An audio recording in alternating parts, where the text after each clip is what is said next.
Hello everyone, welcome to net practicals pro YouTube channel. तो आज के इस टॉपिक के अंदर में हम लोग OSPF राउटर आईडी को समझेंगे।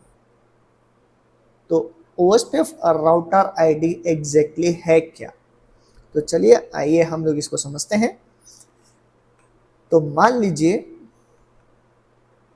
हमारे पास में यहाँ पर में R1 राउटर है। तो R1 राउटर के पास में एक इंटरफेस है जिसको हमने IP एड्रेस असाइन किया है 100.0.0.1। दूसरा हमारे पास में इंटरफेस है, इसको हम लोगों ने IP एड्रेस असाइन किया है 200.0.0.1। एक हमारे पास में लूपबैक इंटरफेस है। लूपबैक इंटरफेस क्या होता है इसको हम लोग थोड़ा आगे समझेंगे, लेकिन अभी के लिए देखिए कि लूपबैक इंटरफेस को हमने IP एड्रेस दिया है 10.0.0.1। फिर लूपबैक 2 है जिसका IP एड्रेस है 20.0.0.1 है। परफेक्ट। तो राउटर आईडी एग्जैक्टली है क्या? तो OSPF राउटिंग प्रोटोकॉल के अंदर जब हम लोग OSPF चलाते हैं तो हर एक राउटर्स जो है ये अपने राउटर आईडी से पहचाने जाते हैं। ठीक है, वापस बताता हूं। OSPF राउटिंग प्रोटोकॉल के अंदर जब हम लोग एक राउटर को आइडेंटिफाई करते हैं तो ये उसकी राउटर आईडी से पहचाने जाते हैं ना। अब यहां पर में R1 को अगर अपना राउटर आईडी चुनना है तो कैसे चुनेगा कि भाई इसका राउटर आईडी क्या होगा? परफेक्ट है।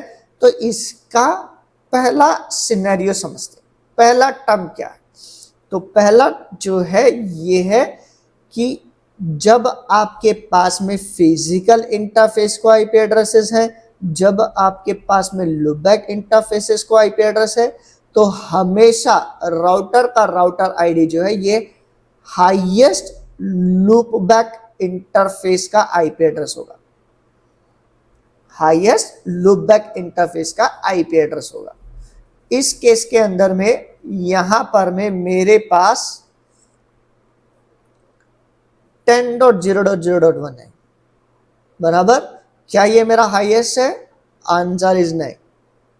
यहां पर में 20.0.0.1 भी है। क्या ये हाईएस्ट है लूपबैक के अंदर में? तो आंसर इज यस। 10 और 20 ये दो सबनेट के IP एड्रेसेस हैं जिसमें से 20 जो है ये हाईएस्ट है। तो इस R1 राउटर का जो राउटर आईडी होगा ये राउटर आईडी होगा हमारा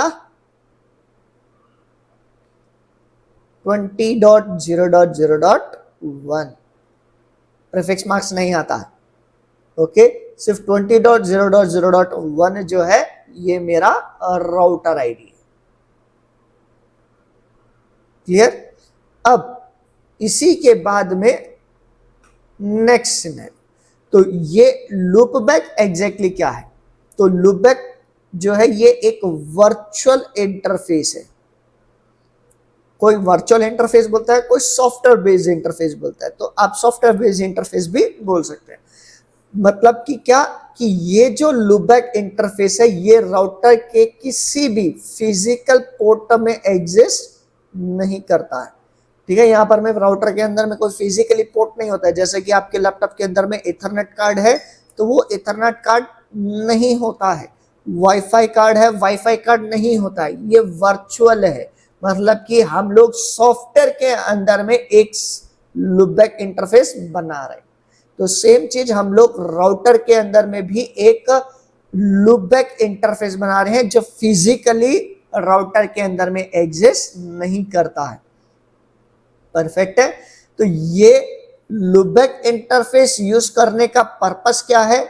ये जनरली हम लोग टेस्टिंग पर्पस के लिए करते हैं, ठीक है, या फिर आइडेंटिफिकेशन के लिए भी यूज करते हैं। जैसे कि राउटर OSPF के अंदर में हम लोग राउटर आईडी बनाने के लिए लूपबैक का यूज कर, ठीक है। तो इस तरीके से हम लोग राउटर आईडी यूज करते हैं।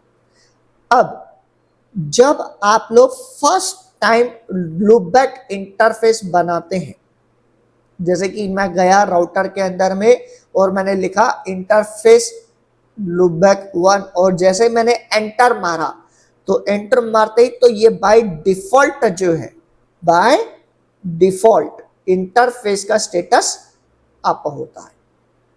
मतलब कि क्या, इसको हमें नो शट कमांड डाल करके अप करने की जरूरत नहीं है, बाय डिफॉल्ट ही अप होता है।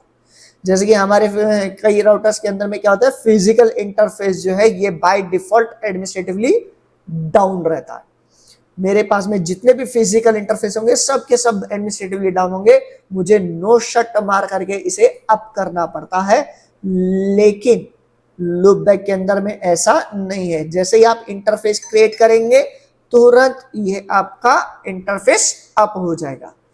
लेकिन अगर मैं चाहता हूं कि लूपबैक 1 जो है ये शट हो, ठीक है, अगर मैं चाहता हूं लूपबैक 1 इंटरफेस शट हो तो मैं मैनुअली इंटरफेस के अंदर जा करके इसे शट कर दूंगा, मैनुअली शट कर रहा हूं, ठीक है। और वापस से मुझे इसे अप करना है तो मैं मैनुअली ही जा करके इसको नो शट करूंगा। लेकिन बाय डिफॉल्ट क्या होता है, बाय डिफॉल्ट आपका लूपबैक इंटरफेस अप रहता है। अगर मैनुअली शट किया है तो आपको मैनुअली नो शट करना पड़ेगा। तो ये होता है आपका लूपबैक इंटरफेस। आई होप आपको ये समझ में आ रहा है, परफेक्ट है ना। अब यहां पर में तो मेरे पास में लूपबैक इंटरफेसेस थे, तो इसने क्या किया, हाईएस्ट लूपबैक इंटरफेस चूज कर लिया, हाईएस्ट लूपबैक इंटरफेस चूज कर लिया और ये राउटर आईडी बन गया। लेकिन सिनेरियो 2 देखो, अगर मेरे पास में लूपबैक इंटरफेस नहीं है, मेरे पास में 100.0.0.1 इंटरफेस है और 200.0.0.1 इंटरफेस को आईपी एड्रेस सेंड किया हुआ है। आईपी एड्रेस जो है ये इंटरफेस को सेंड किया हुआ है, परफेक्ट। तो अब इस सिनेरियो के अंदर में आपका कौन सा आईपी एड्रेस, सॉरी, इस केस में आपका कौन सा राउटर आईडी बनेगा। तो यहां पर में देखिए, यहीं पर में ट्रिक है। ट्रिक क्या है, नोटिस करने वाली चीज क्या है, हाईएस्ट इंटरफेस आईपी एड्रेस होता है। हाईएस्ट इंटरफेस आईपी एड्रेस तो बोल दिया, बोले तो 100.0.0.1 भी है, 200.0.0.1 भी है, तो इनमें से हाईएस्ट आईपी एड्रेस कौन सा है, मेरा 200.0.0.1। तो 200.0.0.1 जो है ये हमारा राउटर आईडी बन जाएगा।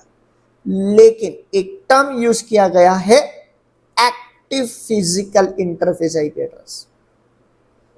तो इंटरव्यू के अंदर में ये ट्रिकी क्वेश्चंस पूछ लेते हैं, क्या कि 100.0.0.1 है, मेरे पास में 200.0.0.1 भी मैंने असाइन किया हुआ है, लेकिन मेरा 200.0.0.1 इंटरफेस जो ये शट है, क्या ये शट है। तो अब बताओ मेरा राउटर आईडी क्या है। अगर ये नो शट होता, मतलब यहां देखिए, यहां पर मैं ये नो शट है, ये भी नो शट है, दोनों ही नो शट है, दोनों इंटरफेस अप है, तो इस केस में मेरा 200.0.0.1 जो है ये राउटर आईडी बन जाता। लेकिन यहां पर में मेरा जो 200.0.0.1 है ये शट है, मतलब कि ये एक्टिव नहीं है। समझ में आ रहा है, ये मेरा एक्टिव फिजिकल इंटरफेस अब नहीं रहा। तो इस केस में मेरा राउटर आईडी जो है ये क्या होगा, 100. तो इस केस में मेरा राउटर आईडी क्या होगा, 100.0.0.1। परफेक्ट है। आई होप आप लोगों को ये OSPF राउटर आईडी समझ में आया होगा। अगर नहीं आया है तो वापस से एक बार फिर से इस वीडियो को रिपीट कीजिए, देखिए, समझिए। अगर कोई डाउट है तो चैट के अंदर में अपने डाउट्स को पूछिए। थैंक यू वेरी मच, मिलते हैं नेक्स्ट वीडियो में।